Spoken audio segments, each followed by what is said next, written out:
This is Doug Lindsay with AutoFocus Cars and Vids, and it's obviously a beautiful spring day. But today I'm going to tell you a story about summer and winter, specifically summer tires in the winter.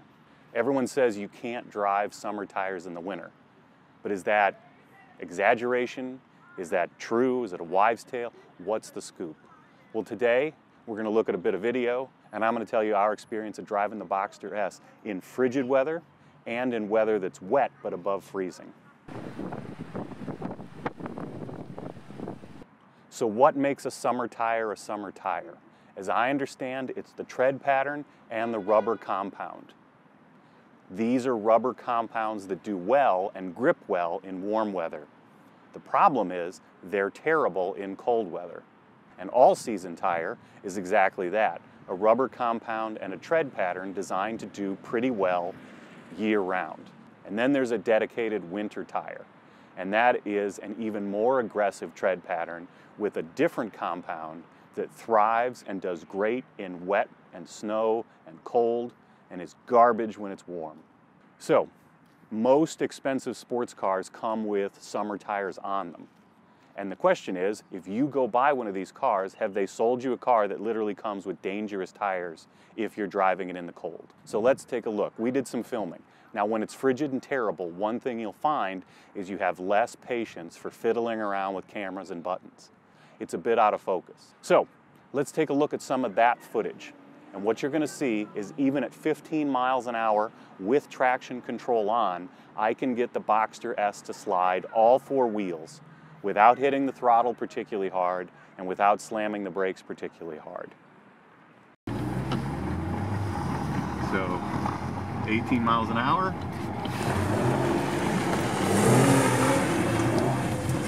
It's all sliding, still sliding.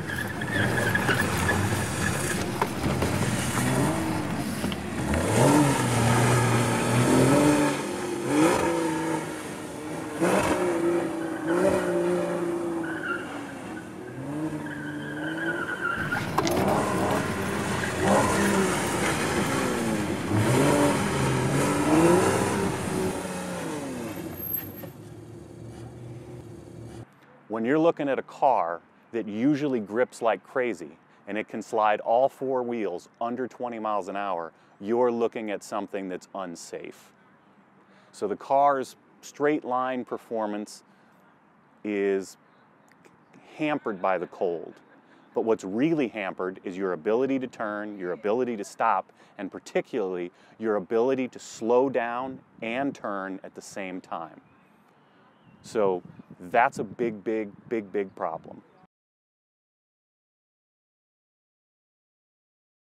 Now I did do another test, and this was above freezing, but below 40 and in the wet.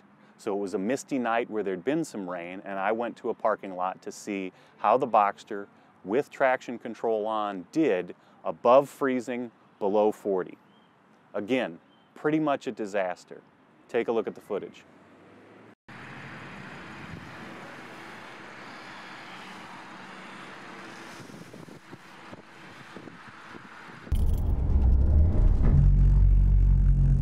So that's a lot of skidding. And that's how basically you're looking at the miles per hour. Basically nothing. And it keeps going. Now I'm going to say on throttle when I'm on it and off throttle when I'm off it, and we'll get a feel. On throttle, off. So what we see here is even a tire like a Pirelli P-Zero, which is not the most aggressive summer tire, is a big problem in the cold or in the wet, and particularly in the cold and wet. So what do you do? Well, there are winter tires and there are all-season tires. St. Louis isn't cold enough for me to think getting dedicated winter tires is a good move. At $300 a tire, that's $1,200 for something that I don't use very often. If we have 10 days where the daytime temperature is below freezing, that would be a big cold spell for St. Louis. So for me, it doesn't make sense to buy dedicated winter tires. So what I did is I started looking for all seasons. Now the problem is there's not a lot of demand for all-season tires in sports car sizes. The Boxster has two 35-35-20 up front and two 65-35-20 in the back. Well, I was able to find some all-seasons in that size. The website was called Tire Priority and the manufacturer was Atlas. Now the front tires were 87 apiece and the back tires were about 117. So when you add all that up and average it out, instead of $1,200 for a set of tires, it was about $400. Free shipping, and they were at my house in a few days.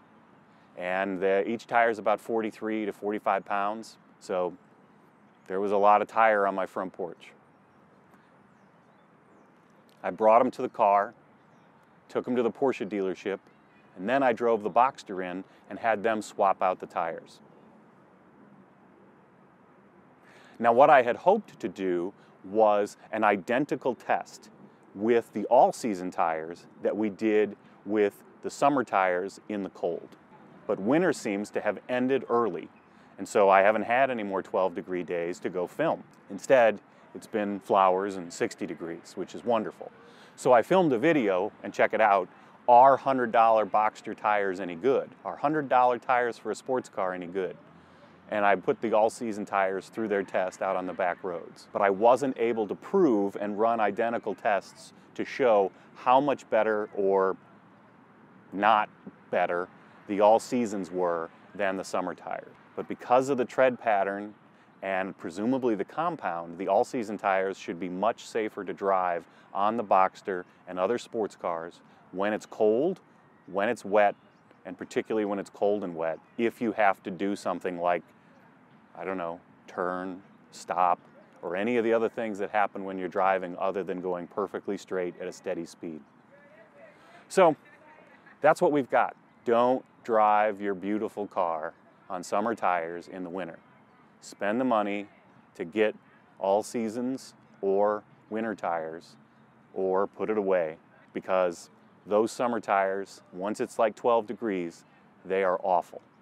What's your experience with tires? Summer, winter, all season? Let me know below. Give a like to the video, leave a comment. I'd love to hear from you. When the Pirelli P-Zeros have run their course, I'd like to switch to Michelin's. I don't know, how's that gone for folks? But for now, I have the Atlas all-season tires on, $400 for all 4 shoes, and you know, they're getting me by until I'm convinced that the cold weather's behind us. So this is Doug Lindsay for AutoFocus Cars and Vids. Thanks.